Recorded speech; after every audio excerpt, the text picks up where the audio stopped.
Good morning बच्चों, मैं जितेंद्र कुमार शर्मा स्वागत करता हूं आपका आज की कक्षा में बच्चों हम पढ़ने वाले हैं कक्षा 5 की पर्यावरण अध्ययन की पुस्तक अपना परिवेश का 16वां अध्याय, जिसका नाम है हमारे गौरव।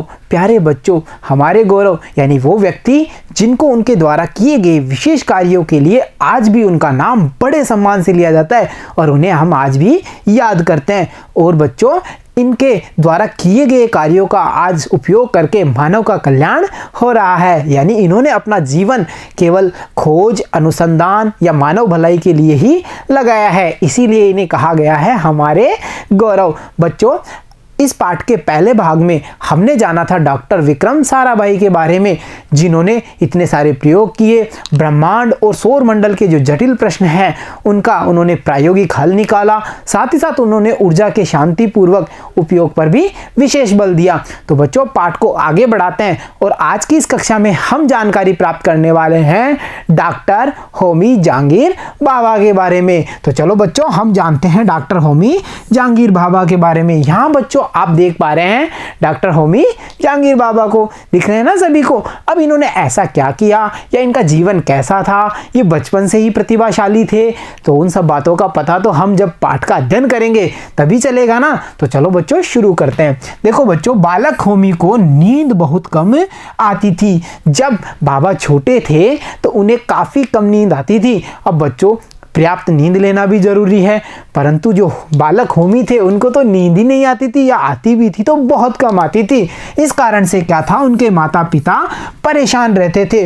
उन्हें ये लगता था कि क्या पता बालक में कोई बीमारी हो, इसका मानसिक स्वास्थ्य ठीक नहीं हो, इसलिए हमें कहाँ जाना चाहिए, चिकित्सक के पास जाना चाहिए। तो फिर क्या था, चिकित्सकों को भी इसका कारण मालूम नहीं हुआ। चिकित्सकों ने अनेक सारे टेस्ट किए, उनका परीक्षण किया, परंतु उनको भी ये चीज़ समझ में नहीं आई। तो उन्होंने अंत में क्या कहा, देखो, उन्होंने कहा कि आपके बच्चे के स्वास्थ्य में कोई खराबी नहीं है। मतलब हमने सारे टेस्ट कर लिए, हमने सारी जांचें कर ली, आपकी जो बच्चा है वो नॉर्मल है, उसमें किसी प्रकार की कोई स्वास्थ्य से संबंधित समस्या नहीं है, उसका स्वास्थ्य बिल्कुल ठीक है।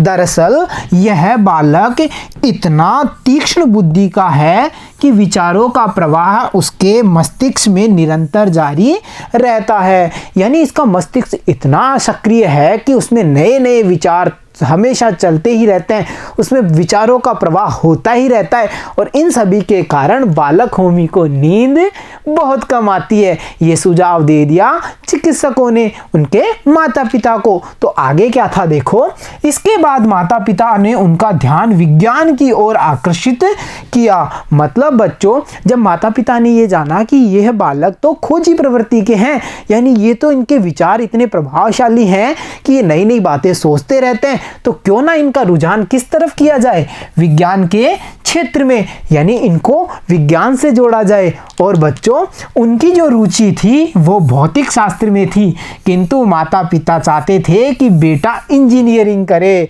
यानी माता पिता ये चाह रहे थे कि हमारा बेटा इंजीनियर बने, और जबकि उनकी रुचि तो कहाँ थी, भौतिक शास्त्र में। यानी बच्चों, यहाँ हम देख पा रहे हैं बालक की रुचि है भौतिक शास्त्र में जाने की, भौतिक शास्त्र का अध्ययन करने की, और माता पिता चाह रहे हैं कि बालक बनेगा इंजीनियर। अब आगे क्या होने वाला था, यहाँ तो विरोध की स्थिति हो गई ना। तो देखो फिर, इसलिए आपने उच्च शिक्षा कैम्ब्रिज विश्वविद्यालय से प्राप्त की, और उन्होंने कैम्ब्रिज विश्वविद्यालय है, कैम्ब्रिज यूनिवर्सिटी है, वहां से उन्होंने अपनी उच्च शिक्षा प्राप्त भी कर ली। बाद में उन्होंने कॉस्मिक किरणों के भारी इलेक्ट्रॉन कण यानी मैसॉन की खोज की। कॉस्मिक किरणों का जो भारी इलेक्ट्रॉनिक कण है, जिसे हम मैसॉन के नाम से जानते हैं, उसकी खोज भी डॉक्टर होमी जहांगीर भाभा ने की। और बच्चों, इसके बाद में देखिए, वे Tata institute of fundamental research के प्रथम निर्देशक भी रहे, यानी उन्हें डायरेक्टर बनाया गया, किसका, TIFR का, TIFR का, यानी Tata institute of fundamental research का उन्हें निदेशक बनाया गया। और बच्चों यहाँ आप देख पा रहे हैं इस संस्थान की इमेज को, दिख रही है ना सभी को।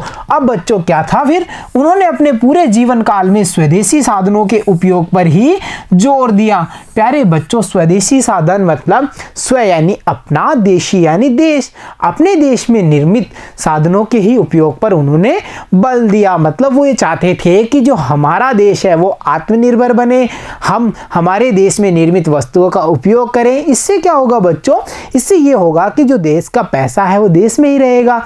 अगर हम विदेशी साधनों का अधिक उपयोग करते हैं तो जो पैसा है वो बाहर की ओर पलायन करता है, जबकि होना ये चाहिए कि हमें सर्वाधिक हमारे स्वदेशी साधनों का उपयोग करना चाहिए। और बच्चों साथ ही साथ देखो, जिससे कि परमाणु विज्ञान के क्षेत्र में भारत को पूरी तरह आत्मनिर्भर बनाया जा सके। मतलब परमाणु अनुसंधान के लिए बच्चों जो पैसा चाहिए या जो विकास के क्षेत्र चाहिए, उनके लिए हमें स्वदेशी साधनों का उपयोग करना चाहिए। ये बात डॉक्टर होमी जहांगीर बाबा ने समझाई।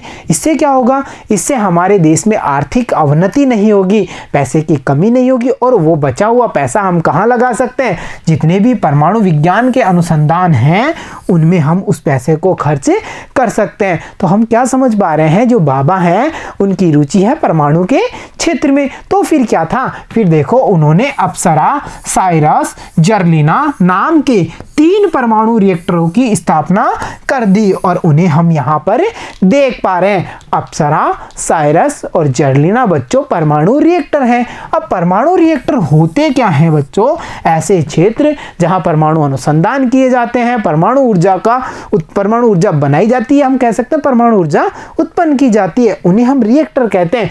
तो ऐसे ही 3 रिएक्टर हैं, अप्सरा, साइरस, जर्लिना, जिनकी स्थापना किसने की, डॉक्टर होमी जहांगीर बाबा ने। फिर बच्चों क्या था, देखो इन्होंने इतने काम किए और साथ ही साथ इन्होंने अणुशक्ति के शांतिपूर्ण उपयोग पर भी बल दिया। जैसे ऊर्जा का शांतिपूर्वक जो उपयोग है उसके लिए डॉक्टर विक्रम साराभाई ने बताया, वैसे ही परमाणु के शांतिपूर्वक उपयोग के लिए डॉक्टर होमी जहांगीर बाबा ने बल दिया। और बच्चों जब इन्होंने इतना काम किया है तो इनके सम्मान में ट्राम्बे का नाम बदल करके बाबा आणविक शोध केंद्र रख दिया गया।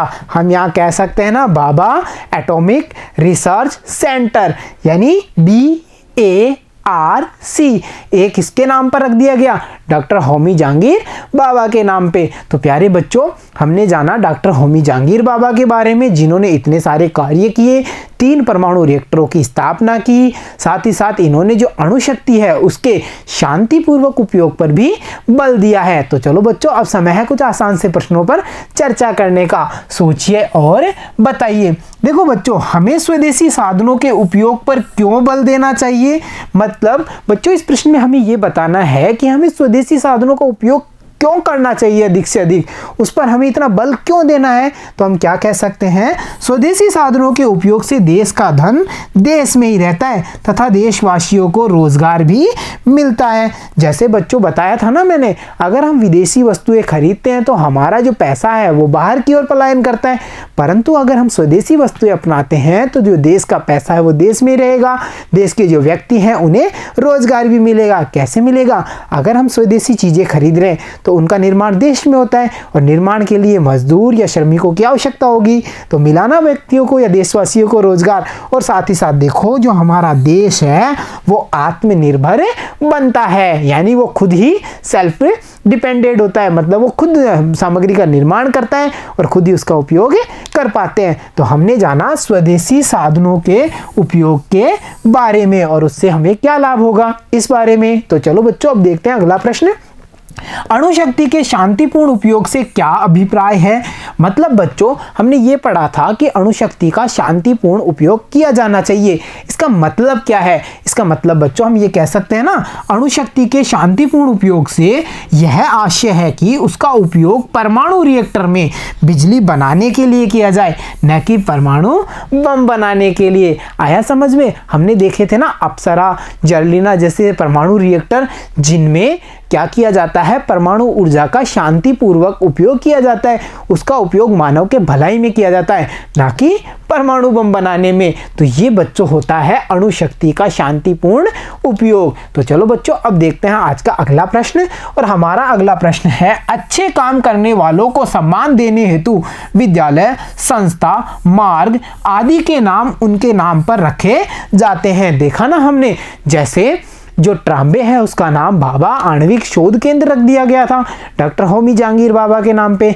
ऐसे ही बच्चों, चाहे विद्यालय हो, संस्थाएं हो, मार्ग हो, इनके नामों को भी जो अच्छा काम करने वाले होते हैं उनके नाम पर रख दिया जाता है। हमें क्या करना है, अपने आसपास ऐसे 2 उदाहरण ढूंढिए और बताइए कि वे कौन थे और उन्होंने क्या अच्छे कार्य किए थे। यानी अब आपके आसपास पता करेंगे कि ऐसा कोई मार्ग, विद्यालय या फिर संस्था है जिसका नाम किसी पुरुष या किसी व्यक्ति विशेष के नाम पर रखा गया है और उन्होंने ऐसा कौन सा कार्य किया था जिनके लिए आज उनका नाम ऐसे मतलब संस्थाओं के नाम के साथ जोड़ा गया है। तो बच्चों, उदाहरण के लिए मैं बताता हूं और आप यहां पर पता करके लिखेंगे। तो देखो बच्चों, हमारे आसपास अंबेडकर मार्ग और बाबा आणविक शोध केंद्र हैं। यानी बच्चों, ये 2 संस्थाओं के और मार्गों के नाम, जैसे बाबा अंबेडकर मार्ग और बाबा आणविक अनुसंधान केंद्र। अब बच्चों, इनमें हमें पता चला अंबेडकर जी के नाम पर और ये हमें पता चला होमी जहांगीर बाबा के नाम पर। इन दोनों ने किया क्या था, तो देखो, जो डॉक्टर भीमराव अंबेडकर थे वो संविधान निर्माता थे जिन्होंने संविधान को बनाया, और डॉक्टर होमी जहांगीर बाबा वैज्ञानिक थे जिन्होंने देश को परमाणु विज्ञान के क्षेत्र में आत्मनिर्भर बनाया है। तो ये इनके द्वारा किए गए कार्य थे। तो देखा प्यारे बच्चों, आपने कितनी आसानी से मैंने ढूंढा, पता किया और ये उत्तर तैयार किया।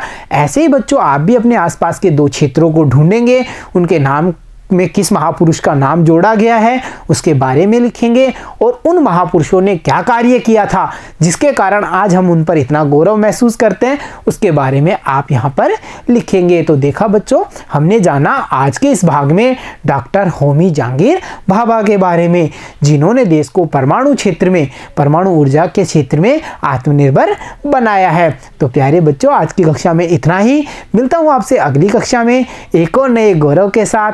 तब तक के लिए धन्यवाद बच्चों।